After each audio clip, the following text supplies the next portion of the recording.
Selamat pagi, perkenalkan nama saya Grace Evelyn Romahorbo, NIM G14170034, akan memaparkan rencana penelitian saya yang berjudul Peramalan Harga Crude Palm Oil menggunakan Vector Error Correction Model di bawah bimbingan Ibu Akbar Rizky, MSI, dan Ibu Dr. Insinyur Erviani, MSI. Pembahasan pada presentasi saya kali ini terdiri dari 3 bagian. Yang pertama, latar belakang, yang kedua, metode penelitian, dan yang ketiga, daftar pustaka.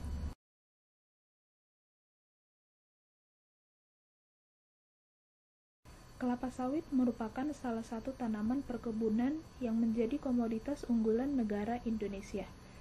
Kelapa sawit juga merupakan sumber penghasil devisa non-migas bagi perekonomian Indonesia. Pengolahan kelapa sawit memiliki banyak manfaat. Salah satu hasil pengolahan kelapa sawit adalah crude palm oil atau CPO yang merupakan bahan baku utama dari industri minyak goreng, yang adalah kebutuhan pokok sebagian besar masyarakat Indonesia, sehingga pasokan CPO yang kontinu akan menjaga kestabilan harga minyak goreng. Produksi CPO di Indonesia meningkat setiap tahunnya dan menjadikan Indonesia menjadi produsen CPO terbesar di dunia. Untuk itu perlu diketahui apa saja faktor-faktor yang memengaruhi pergerakan harga CPO di Indonesia.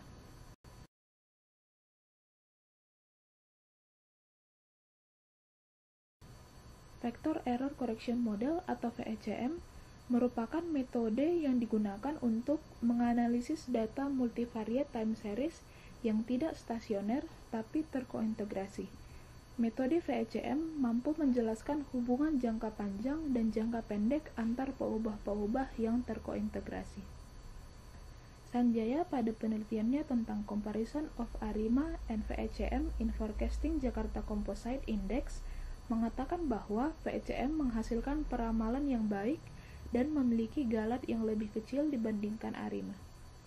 Coppola pada penelitiannya tentang forecast oil price movements mengatakan bahwa VECM mampu menjelaskan pergerakan proporsi harga minyak yang cukup besar.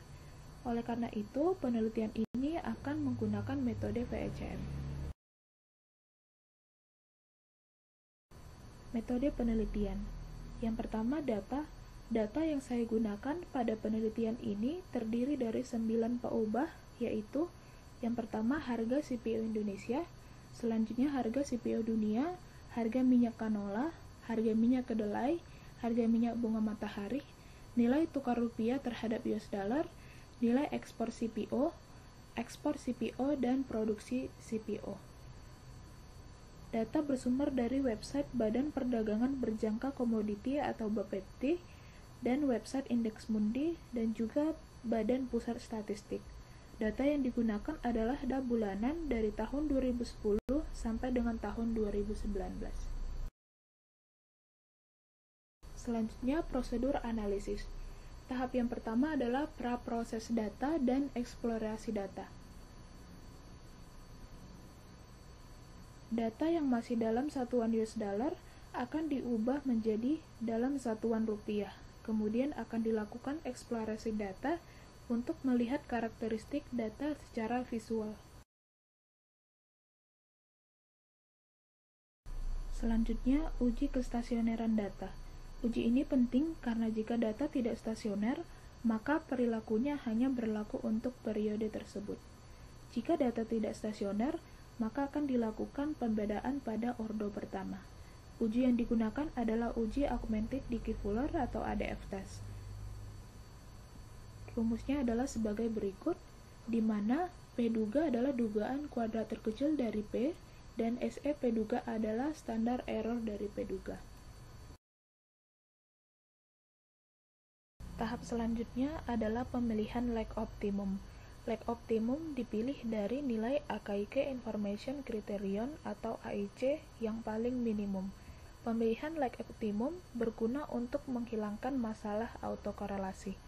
Rumus AIC adalah sebagai berikut, di mana T adalah banyaknya amatan, ET adalah sisaan model, dan M adalah banyaknya peubah tak bebas. Selanjutnya adalah uji stabilitas model. Dikatakan stabil apabila semua akar dari fungsi polinomial berada dalam unit circle atau nilai modulus lebih kecil dari 1. Rumusnya adalah sebagai berikut, di mana IK adalah matriks identitas peubah yang berukuran n kali n, dan Z adalah operator pengganti peubah. Tahap selanjutnya adalah uji kausalitas Granger. Kegunaan dari uji ini adalah untuk melihat hubungan sebab akibat di antara peubah-peubah dalam model. Dari uji ini akan diketahui apakah suatu peubah bebas memengaruhi kinerja peramalan dari peubah tak bebas. Hipotesis yang digunakan ada dua, yaitu yang pertama, H0 X bukan penyebab Granger Y, H1 X penyebab Granger Y. Hipotesis yang kedua adalah H0 Y bukan penyebab Granger X, H1 Y penyebab Granger X.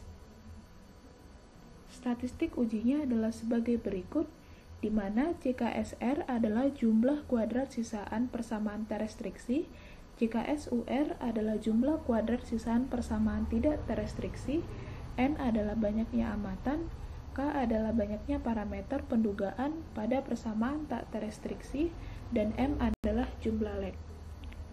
Kriteria pengujiannya adalah tolak H0 apabila F hitung lebih besar dari F tabel atau nilai p-value lebih kecil pada taraf nyata 5%.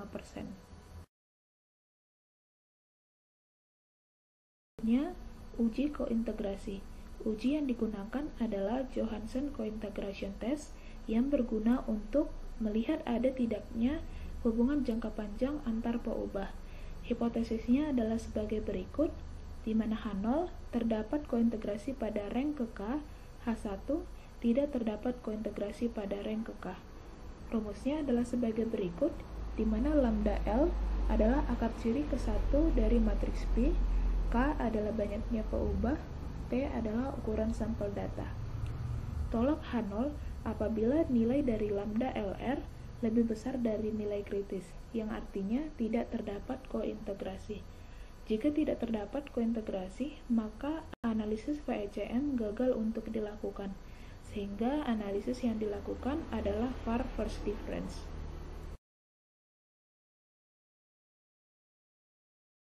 Selanjutnya adalah pendugaan parameter VECM. Kegunaan dari pendugaan parameter VECM adalah untuk memperoleh informasi tentang peubah mana yang berpengaruh pada jangka pendek dan jangka panjang.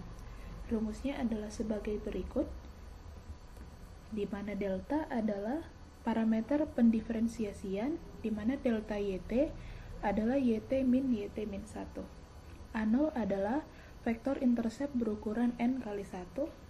P adalah matriks koefisien kointegrasi yang berukuran n kali K, di mana alfa adalah vektor penyesuaian jangka panjang dan beta adalah vektor kointegrasi atau parameter jangka panjang. YT-1 adalah vektor peubah bebas pada leg ke-1 yang berukuran n kali 1. Lambda I adalah koefisien matriks peubah bebas ke-1 yang berukuran n kali n untuk setiap I 1 sampai dengan P-1. Epsilon T adalah vektor sisaan yang berukuran n kali 1.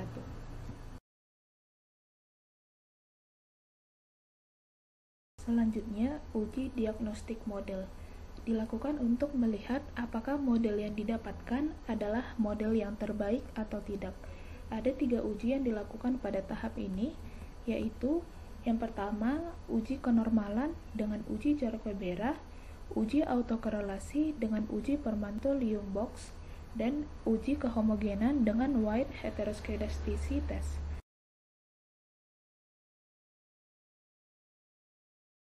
Yang terakhir, evaluasi peramalan. Dilakukan untuk membandingkan hasil ramalan dengan nilai aktual untuk menghitung MAPE. MAPE atau Mean Absolute Percentage Error, rumusnya adalah sebagai berikut, di mana YT duga adalah data hasil peramalan pada periode ke T, YT adalah data aktual pada periode ke T, dan T 1 sampai dengan N, di mana N adalah banyaknya pengamatan. MAPE memperhitungkan besarnya persentase penyimpangan hasil ramalan. Jika nilai MAPE semakin kecil, maka hasil ramalan akan semakin baik. Berikut daftar pustaka yang saya gunakan untuk penelitian saya.